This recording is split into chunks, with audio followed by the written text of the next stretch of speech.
오늘은 예수께서 부활하신 부활절 아침입니다. 예수 그리스도의 부활은 우리 그리스도인들에게는 참으로 소중한 사건이었고 또 우리의 믿음에 아주 큰 핵이 되어지는 그러한 말씀이기도 합니다. 세상에는 많은 종교가 있습니다. 종교들이 추구하는 것을 보면 어쩌면 기독교와 비슷한 것들이 많이 있습니다. 그들이 섬기는 대상이, 절대자라고 섬기는 그 대상이 출생이나 또는 도덕적인 부분이나 그리고 그들이 추구하고 있는 어떤 내세, 이런 부분들은 비슷한 부분들이 있습니다. 그러나 분명한 차이가 있습니다. 그것이 곧 절대자이신 우리 기독교의 예수가 부활하셨다는 것이고, 타 종교 어느 종교에도 부활을 이야기하는 종교는 없습니다. 하기 때문에 우리 그리스도인들은 그리스도 예수의 부활이 우리에게 주는 의미가 얼마나 귀하고 큰지 바르게 헤아려 알고 이 부활절의 의미를 알면서 여러분들이 또 부활절도 지키고 신앙생활도 해야 될 것입니다. 예수 그리스도의 부활은 예수님 한 분의 부활로 끝난 게 아닙니다. 예수님의 부활은 요한복음 11장 25절 이하의 말씀에 예수께서 친히 말씀하시기를 나는 부활이요 생명이니 나를 믿는 자는 죽어도 살겠고 무릇 살아서 나를 믿는 자는 영원히 죽지 아니하리라고 말씀을 하셨습니다. 다시 말해서 예수 그리스도의 부활은 우리에게 영생과 거듭남을 주는 귀한 사건이고 또한 우리에게 주어진 은혜입니다. 그래서 우리가 늘 지난주에도 십자가에 대해서 말씀하면서 얘기했지만 예수 그리스도의 십자가의 고난과 그리고 이 부활은 우리에게 주어진 특별 은총입니다. 그래서 우리에게 주어진 거듭남과 영생의 하나의 모텀이 되기 때문에 이것은 하나님이 우리에게 주신 큰 선물이라고 말할 수 있는 것입니다. 세상의 사람들은 죽음이 끝인 줄 압니다. 물론 내세를 말합니다마는 그 내세조차도 일정한 시간이 되면 다시 또 세상으로 오는데 어떤 사람은 사람으로도 오지만 어떤 사람은 벌레로도 온다고 그래가며 또 말하는 그러한 종교들도 있지 않습니까? 하지만 우리 기독교는 죽음이 끝이 아니라 새로운 시작이요 그 새로운 세계는 영원한 것이다. 그래서 영생을 우리가 말씀하고 있는 것이죠. 하기 때문에 이와 같은 예수 그리스도의 부활로 인하여 우리도 그 부활에 참여할 수 있는 자가 되었다는 사실 앞에서 우리는 큰 선물을 받았다고 말하는 것입니다. 하지만 현실적인 현대적인 상황을 보면 과학이 발달하고 문명이 발달을 하다 보니 예수 그리스도의 이 부활에 대해서 부정하는 사람들이 있습니다. 예수의 부활, 어떻게 사람이 죽었다 다시 사느냐? 의학적으로 맞질 않습니다. 과학적으로 맞질 않습니다. 이 현대 문명적으로 이해가 안 됩니다. 그러니까 이것을 믿지 않으려고 합니다. 하지만 이것은 역사적인 사실이었음에 분명합니다. 마태복음 28장 13절의 말씀에 보면 예수께서 부활하셨다는 소식을 들었을 때에 이 소리를 들은 사람들 중에는 예수님의 부활을 부인했고 이 사실이 또한 백성들에게 알려지면 자기들의 상황이 위태로워질 것을 두려워한 사람들이 말하기를 예수님의 제자들이 밤에 와서 그 예수님의 시체를 훔쳐다가 도둑질해다가 어디로 따로 가져갔다.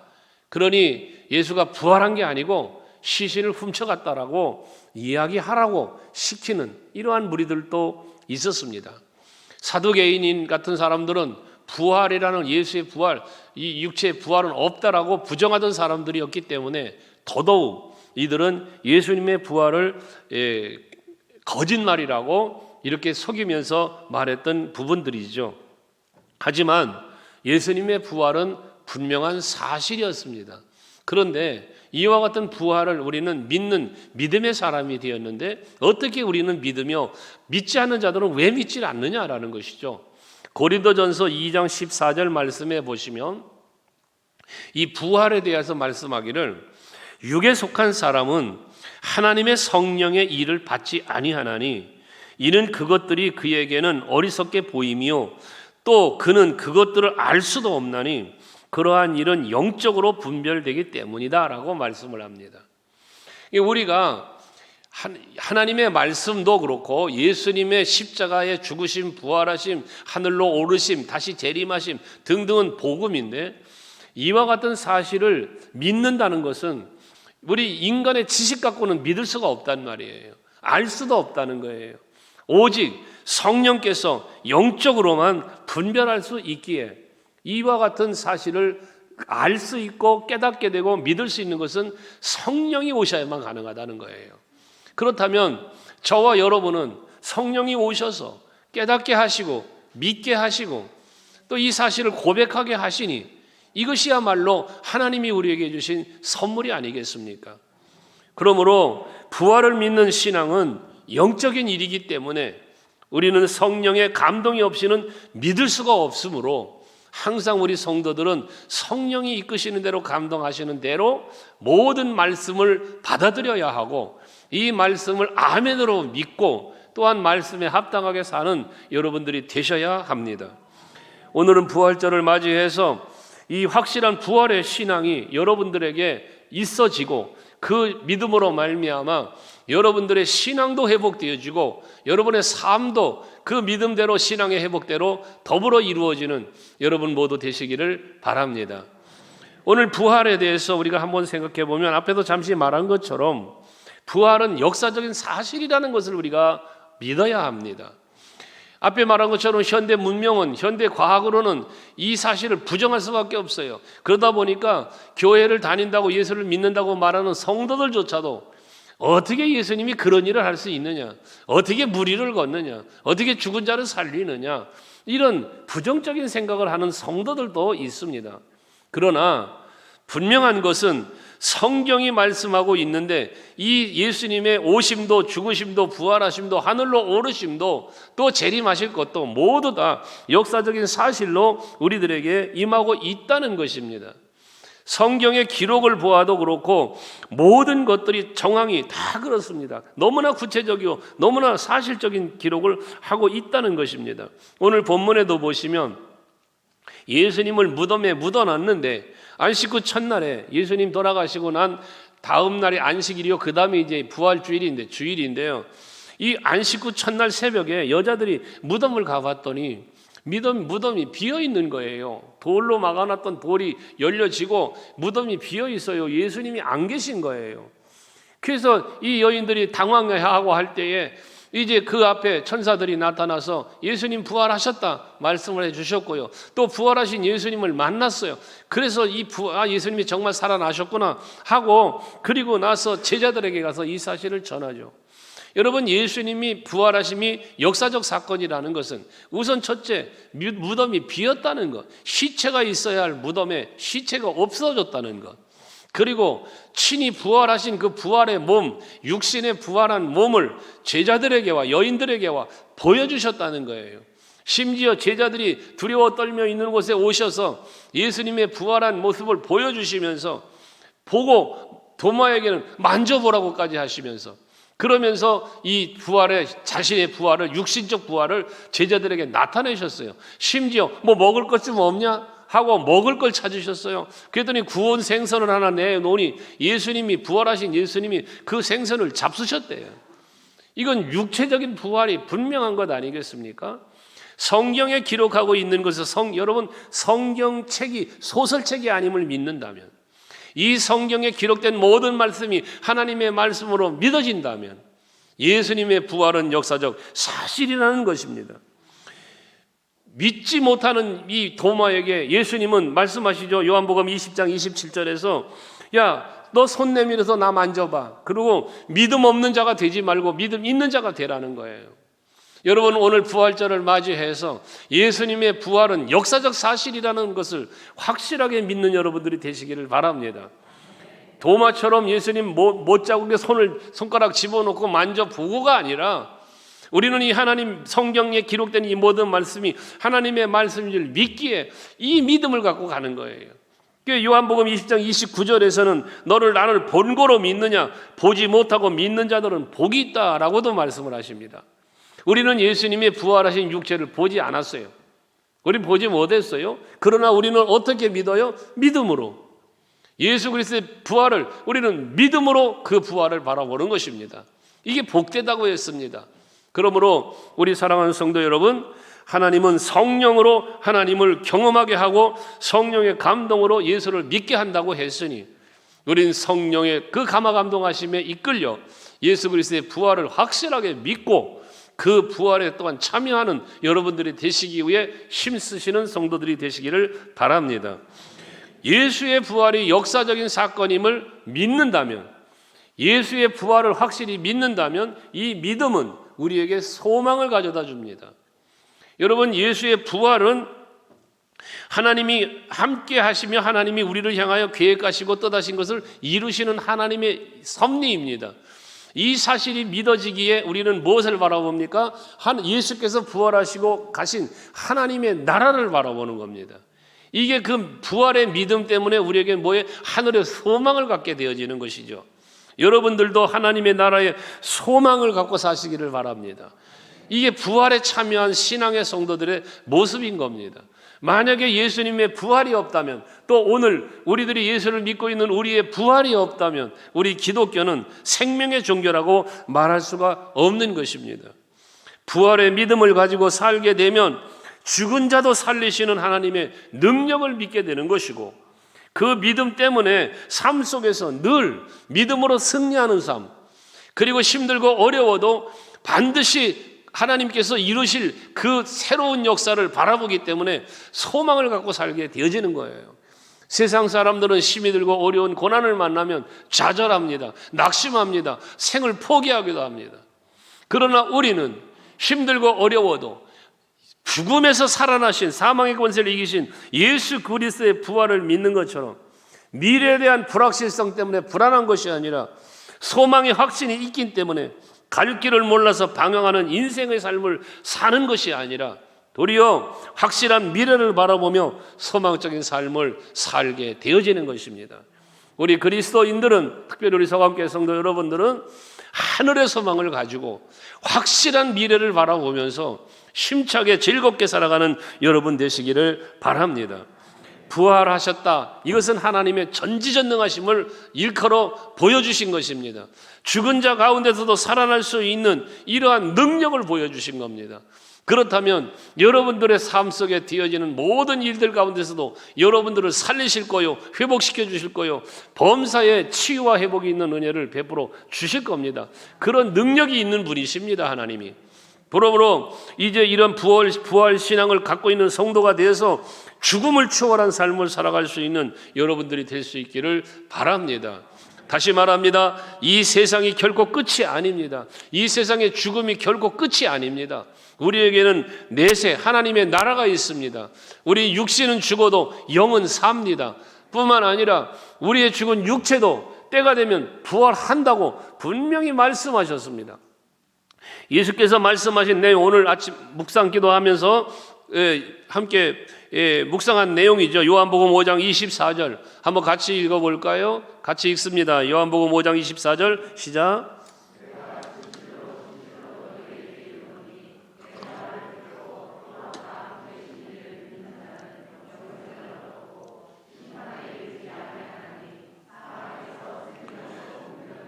그렇습니다. 내 말을 듣고, 예수님의 말을 듣고, 예수님의 말씀이 무엇입니까? 예수님이 오셔서 말씀하신 것은 우리에게 가르쳐 주심입니다. 이게 바로 하나님 나라입니다. 이 세상의 끝이 아니라는 겁니다. 그러니 그 말씀을 듣고 또 나를 보내시니, 하나님이시죠, 나를 보내신을 믿는다. 이건 결국 뭐예요? 우리의 구원을 위하여 이 땅에 오셨고 십자가 지셨고 부활 승천하셔서 이루신 하나님의 구원의 계획, 영원한 하나님의 나라에 대한 소망을 말씀하셨으니까 이것을 믿는 사람은 그 말이에요. 여러분들 그 사실을 믿으시잖아요. 예수가 나의 구주 되심을 믿으시잖아요. 하나님의 나라가 있음을 믿으시잖아요. 그리스도 예수의 부활을 믿으시지 않습니까? 이 믿음을 갖고 있는 사람은 여러분 뭐합니까? 영생을 얻었고, 그랬어요. 영생을 얻었고, 이 영생을 얻었기 때문에 우리는 죽지 않습니다. 육신은 죽어도 영이 삽니다. 그리고 훗날엔 부활이 있습니다. 그래서 사망에서 생명으로 옮겼다고 말씀을 하셨는데 뒤에 5장 29절로 가서 보시면 한번 또 같이 읽어볼까요? 자, 같이 읽습니다. 시작. 선한 일을 행한 자는 생명의 부활로, 악한 일을 행한 자는 심판의 부활로 나오리라. 이게 부활을 얘기하는데요, 두 가지 부활이 있다는 거예요. 하나는 생명의 부활, 하나는 심판의 부활이라는 거예요. 그러면 어떤 사람이 생명의 부활로 일어나느냐? 선한 일을 행한 사람이라 그랬어요. 그 선한 일이 무엇입니까? 이 선한 일이 바로 하나님의 뜻대로 산 사람입니다. 하나님의 말씀을 믿고 믿음으로 산 사람입니다. 이 사람이 선한 일을 행한 사람입니다. 마지막 요한계시록 19장에 보면 성도들이 거룩한 신옷 입고 세마포 옷을 입고 신랑 예수 앞에 서는데 그 옷은 성도들의 옳은 행실이라 그랬습니다. 그 옳은 행실이 바로 선한 일입니다. 이 선한 일을 행한 사람은 생명의 부활로 일어나 그리스도 예수께서 오르신 또 예비하신 그 영원한 보좌 앞에 나아가는 것이죠. 이게 생명의 부활입니다. 근데 또 하나의 부활이 있는데 이 부활은 무슨 부활? 심판의 부활이라 그랬습니다. 이 심판의 부활은 뭡니까? 악을 행한 사람의 부활입니다. 이 심판의 부활은 뭐예요? 하나님께서 벌하시는, 영벌하시는 지옥을 가는 걸 말하는 거예요. 살아나요, 부활해요. 하지만 이들이 가는 곳은 어디다? 심판받고 지옥불에 던져지는 걸 말하는 것입니다. 그러므로 저와 여러분은 하나님의 말씀을 믿고 하나님께서 예수께서 가르쳐 주시고 우리에게 말씀하신 그 하늘의 소망을 가지고 살면 여러분들은 훗날 생명의 부활로, 육체가 말입니다, 이 육신이 생명의 부활로 다시 살아나서 보좌 앞에 이르게 될 줄로 믿으시기를 바랍니다. 우리에게 이것은 그러기에 하나님이 주신 특별하고 큰 축복이라는 거예요. 이 엄청난 사건은 그래서 예수님 홀로의 부활이 아닌 그 부활에 참여할 수 있는 은혜를 우리 성도 여러분에게 모두에게 주신 은혜입니다. 이걸 믿으시고 부활의 기쁨을 누리면서 감사하면서 사시기를 바랍니다. 여러분은 죽지 않습니다. 죽어도 삽니다. 반드시 그렇습니다. 그러므로 산 소망을 갖고 살아가는 여러분들이 되어야 하는 것입니다. 그 다음 단계는 그럼 뭐냐? 이런 부활의 신앙이 있어서 영생을 얻었고 영원한 하나님의 소망의 나라를 바라보며 살아가는 성도라면 이제 마지막 해야 할 일은 이와 같은 사실을 전하는 겁니다. 많은 이들에게 이 사실을 전하는 삶을 살아가는 게 부활의 신앙의 소유자요 하늘의 소망을 갖고 있는 성도가 해야 할 일인 것입니다. 신앙생활이라고 하는 이 신앙, 믿음이라고 하는 것은 1차적으로는 개인적이에요.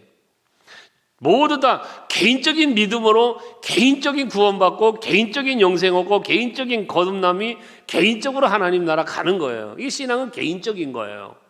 그래서 누가 예수를 믿기 때문에, 다른 사람이 예수를 믿기 때문에 내가 구원받는 거 아니라 말이죠. 내가 믿어야 구원받아요. 내가 믿어야 하나님 나라 가는 거예요. 이 개인적이라는 거예요, 이게.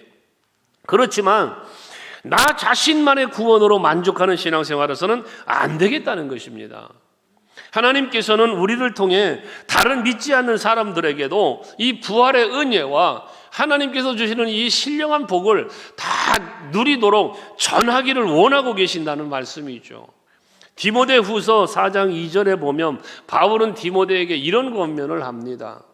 너는 말씀을 전파해라. 말씀을 전파하라는 말씀이 뭡니까? 이게 복음입니다. 이게 예수입니다. 이게 부활입니다. 십자가입니다. 하나님의 나라입니다. 이거 전하라는 것입니다. 바울이 다메섹 도상에서 예수를 만난 뒤에 예수를 전하는 증인된 삶을 산 사람이 아닙니까? 그러면서 디모데에게도 너도 이렇게 살라는 것입니다. 말씀을 전파하라는 것입니다. 오늘 예배하는 여러분들도 이 예수의 부활을 전하는, 복음을 전하는, 하나님의 나라를 전하는 우리 성도 여러분들이 되시기를 바랍니다. 근데 어떻게 전하느냐? 때를 얻든지 못 얻든지 그랬어요. 때를 얻든지 못 얻든지 항상 힘쓰라. 뭐를? 말씀을 전하는 일에 항상 힘쓰라는 것입니다. 이 말은 뭡니까? 때를 얻든지 못 얻든지 언제든지라는 말입니다. 언제든지 어디에서든지라는 말씀도 해당이 되겠죠. 그러니 결국 우리가 복음을 전하는 곳은 어디여야 되느냐? 내 삶의 현장이 곧 복음 전파의 현장이 되어야 한다는 거예요. 꼭 여러분들 전도하는 날만 정해져서 전도하는 게 아니에요.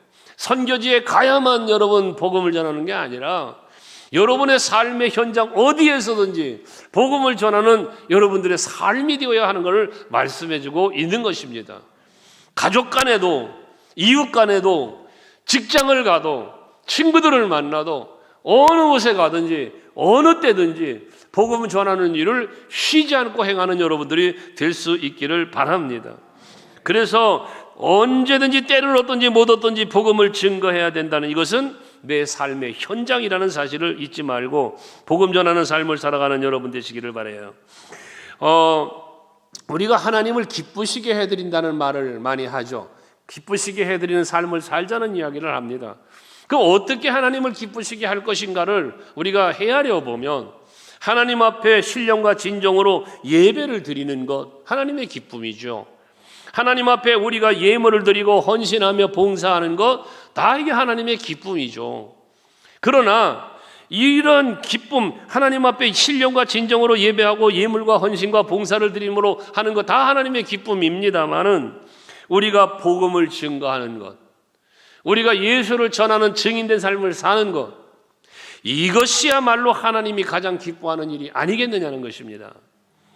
한 영혼을 천하보다 귀히 여기시는 하나님이시라고 했습니다.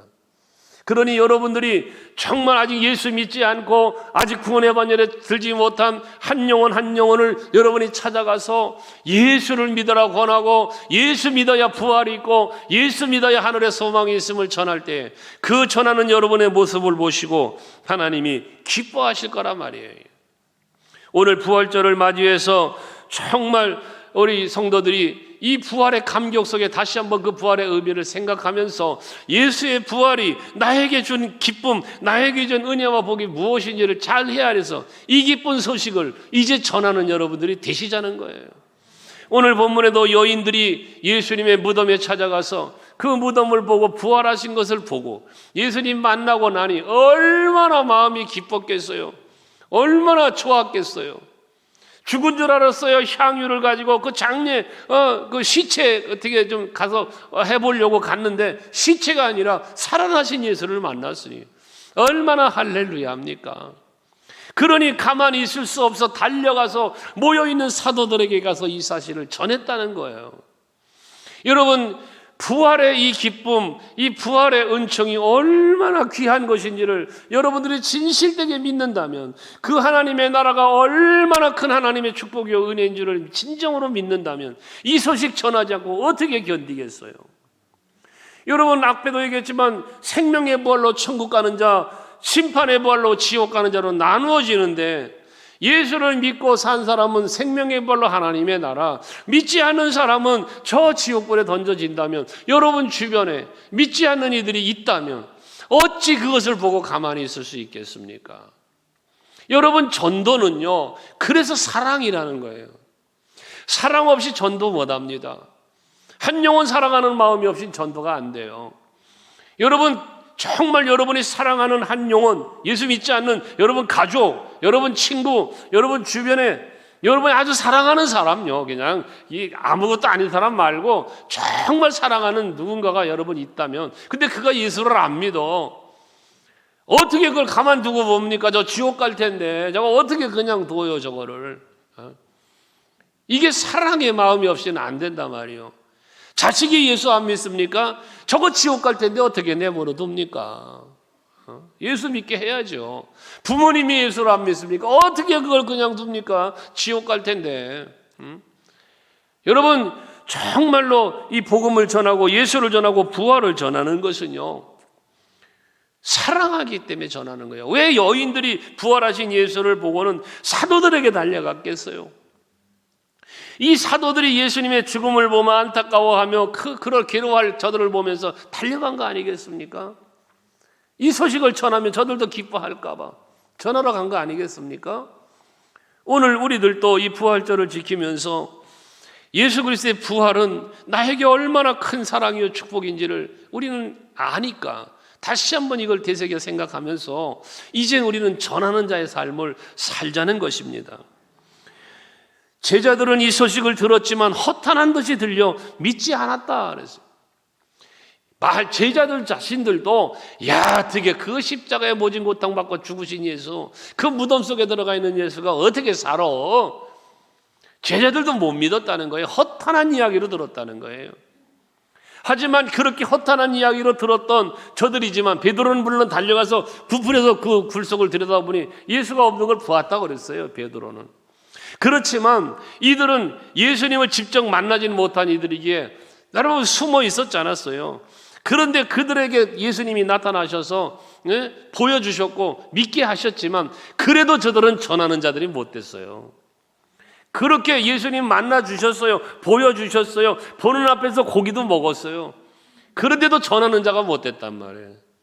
그런데 언제 전하기 시작합니까? 사도행전 2장에 보면 마가다락방에서 성령을 받으니까 저들이 나아가서 드디어 이제 예수를 전하기를 시작을 했습니다. 우리 서강교회 성도 여러분, 우리는 지식으로 예수의 부활을 알아요. 우리는 지식으로 십자가를 알아요. 우리는 지식으로 하나님의 나라를 알아요. 이것만 가지고는 전하는 자의 삶을 살 수가 없습니다. 지식적으로 아는 것만 갖고는 예수의 증인된 삶을 살 수가 없습니다. 우리가 진정 예수의 증인이 되어 나아가 복음을 전하는 자의 삶을 살려면 성령 받아야 합니다. 여러분, 성령 받아야 권능을 받고 사도행전 2장 8절 말씀 아닙니까? 그래야 예루살렘과 온 유다와 사마리아 땅까지 이르러서 내 증인이 되리라. 예수 증인 된다는 거예요. 뭐 해야? 성령 받아야. 알아. 예수가 나 때문에 저 본체 하나님이신데 높은 보좌 버리고 이 땅에 오신 걸 알아요. 나의 죄 때문에 십자가 지셨다는 것도 알고 사망 권세 이기고 부활하셨다는 것도 알고 영원한 하나님의 보좌 앞에 나 오르셨다는 것도 알고 마지막 때가 되면 심판하러 오신다고, 너를 영접하러 오신다는 거 알아요. 근데 이 사실을 전하지를 못해요. 왜? 성령 받지 못하기 때문에. 성령을 받지 못했다기보다 충만하게 받지를 못하기 때문에. 여러분들에게 간혹 그런 얘기했죠. 믿음이 없는 게 아니라고. 다 믿음이 있다고. 다 믿음이 있는데 그 믿음의 분량이 작아. 내 삶의 현장에 믿음으로 살 수 있을 만한 믿음이 없는 거예요. 믿음이 있긴 있지만 그 믿음이 힘을 잃은 믿음이다 그 말이에요. 그러니 누리지를 못하는 믿음이요, 감사하지 못하는 믿음이요, 헌신하지 못하는 믿음이 되는 거예요. 오늘 부활절을 맞이해서 우리 성도 여러분들 정말 우리 삶의 현장에, 내 삶의 현장에서 이 부활하신 예수 그리스도의 그 능력을 힘입고 죽음도 두려워하지 말고 환경도 두려워하지 말고 사람도 두려워하지 말고 정말 담대하게 죽으면 죽으리라, 아니 죽어도 살겠고 이 부활의 신앙을 가지시고 담대하게 예수 증인으로 살아가시는 성도님들이 다 되시기를 바랍니다. 그래야 할 때 하나님은 여러분의 그 삶을 보시고 기뻐하시는 거예요. 그리고 그 삶을 더 그 삶을 누리고 전하며 살게 하시기 위한 능력도 하나님이 주시는 거예요. 우리는 하나님의 일을 하려고 할 때 하나님은 능력 주신다고 했잖아요.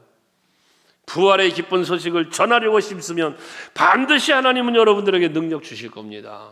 그리고 영광 받으시면서 여러분들에게 그에 합당한, 전도자에 합당한, 예수의 증인으로 살아가는 삶에 합당한 은혜와 복도 반드시 여러분에게 주실 겁니다.